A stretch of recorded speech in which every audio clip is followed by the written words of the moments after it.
dibuat pada tahun 651. Berarti orang Indonesia kalah 200 tahun Muslim dibandingkan orang Cina. Berarti saya sesepuh Bapak Ibu sekalian, karena kita duluan masuk Islam kan itu kan ya.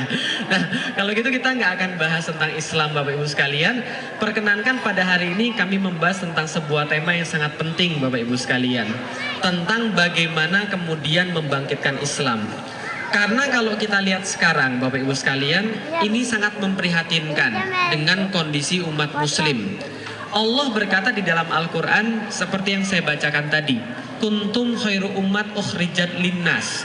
Kita ini adalah umat yang terbaik yang terlahir ke tengah-tengah manusia. Tapi ternyata kenyataannya sudah terjadi atau belum? Contoh kita lihat, yang lebih banyak nggak sekolah di Indonesia orang non muslim atau yang muslim? Muslim. Yang lebih banyak nggak makan, yang non muslim atau yang muslim? Muslim. Yang lebih miskin, yang non muslim atau yang muslim?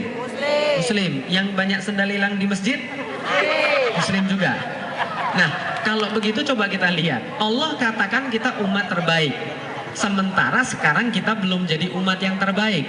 Berarti yang salah Allah atau manusia? Manusia, karena Allah nggak mungkin salah. Tapi pertanyaan berikutnya, kalau benar itu salah manusia, salahnya di mana? Kan begitu. Nah kalau gitu saya lihat dulu. Ini gambar sebuah peta dunia Bapak Ibu sekalian.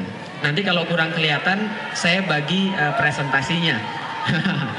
Mas geser sini aja mas. Nanti dikeroyok sama ibu-ibu. Nah, jadi ini saya bagi gambar peta dunia Bapak Ibu sekalian. Nanti kalau yang kurang kelihatan, nanti silahkan di copy materinya. Jadi ketika kita melihat peta dunia Bapak Ibu sekalian, dari zaman dulu sampai dengan zaman sekarang, orang selalu bertanya-tanya tentang yang namanya dunia. Jadi begini pertanyaannya, kalau dunia ini sama seperti segala sesuatu yang lain, maka harusnya dunia ini juga punya pusat. Sebagaimana segala sesuatu yang lain juga punya pusat. Contoh misalnya, manusia itu punya pusat. Pusatnya manusia di mana? Pusar. Makanya namanya pusat. Betul begitu Bapak Ibu sekalian. Contoh lagi, Indonesia punya pusat. Pusatnya Indonesia di mana? Jakarta. Jakarta punya pusat. Pusatnya Jakarta di mana? Monas. Riau punya pusat. Pusatnya Riau di mana? Pekanbaru. Duri punya pusat. Pusatnya Duri di mana? Duri Barat, kata Pak Lurah barusan. Berarti segala sesuatu itu punya pusat. Maka kalau dunia punya pusat, pertanyaan berikutnya, pusat dunia ini terletak di mana? Mekah. Itu adalah jawabannya mas-masnya sekalian. Nah yang kemudian menjadi pertanyaan itu kemudian dijawab oleh para ilmuwan dunia. Setelah kemudian mereka meneliti tentang dunia, maka kira-kira pusat dunia ini ada di daerah yang namanya Timur Tengah, Mekah dan sekitarnya. Kenapa bisa begitu? Kita lihat.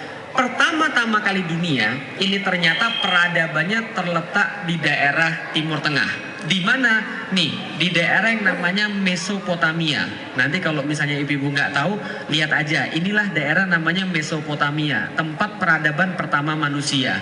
Disitulah lahir Nabi Ibrahim, Nabi kita. Nabinya yang kemudian bapaknya Tauhid, Khalilullah, kekasih Allah. Itu Nabi Ibrahim lahir di daerah Mesopotamia. Berdakwah kemudian Nabi Ibrahim selama puluhan tahun di Mesopotamia dan tidak mendapatkan pengikut. Karena tidak mendapatkan pengikut, beliau hijrah ke daerah Syam, Palestina yang sekarang. Kemudian berdakwah lagi sampai mendapatkan anak, Nabi Ismail dan Nabi Ishak. Hijrah bersama Nabi Ismail kemudian ke Mekah, bangun Ka'bah di sana, kemudian balik lagi ke Palestina, berdakwah